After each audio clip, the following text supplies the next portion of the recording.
খান football একাডেমির উদ্যোগে চরবেলাব football tournament 2024 উদ্বোধন করা হয়েছে। আজ শনিবার বিকালে চরবেলাব ফাজিল ডিগ্রি মাদ্রাসা মাঠে জাতীয় সঙ্গীত পরিবেশনের মাধ্যমে উক্ত খেলা উদ্বোধন করা হয়। উদ্বোধন খেলায় ৬৬টি ফুটবল একাডেমি ও Narayanpur Roni master football academy অংশগ্রহণ করে।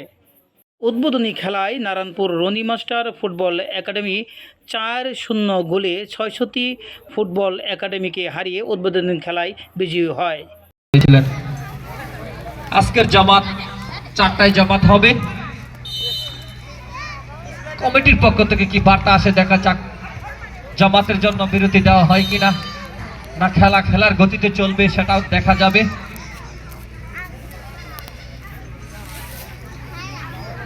আমি আজকে ঐতিহ্যবাহী চরবেলাব ফাজিল ডিগ্রি মাদ্রাসার মাঠে যে খেলাটা চলছে খান ফুটবল একাডেমির উদ্যোগে, আমি তাদের সবাইকে ধন্যবাদ জানাই। আজকের খেলায় যারা লিপ্ত রয়েছেন উদ্বোধনী খেলা দেখার মতো দৃষ্টিনন্দনকারী খেলা, চমৎকার, বাহ, প্রশংসনীয়। আসলে উদ্বোধনী খেলায় ধারাভাষ্যে ছিলেন কুলিয়ারছেড় থেকে আগত শুভ আহমেদ ও চরবেলাব গ্রামের আবদুল্লাহ দানা। রেফারির দায়িত্বে পালন করেন ইমরান হোসেন। সহকারী রেফারি ছিলেন সজীব মিয়া ও ইমাম আহমেদ। ফটোশুট চলছে, না খেলার গতিতে চলবে সেটাও দেখা যাবে।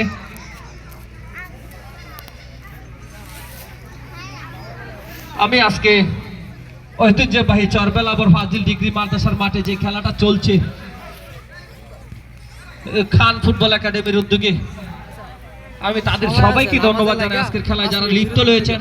খান ফুটবল একাডেমির পরিচালক এসআই খান বলেন, এই খেলায় 16টি দল অংশগ্রহণ করবে। 8 দলে হবে কোয়ার্টার ফাইনাল, 4 দলে সেমিফাইনাল এবং 2 দলে হবে ফাইনাল।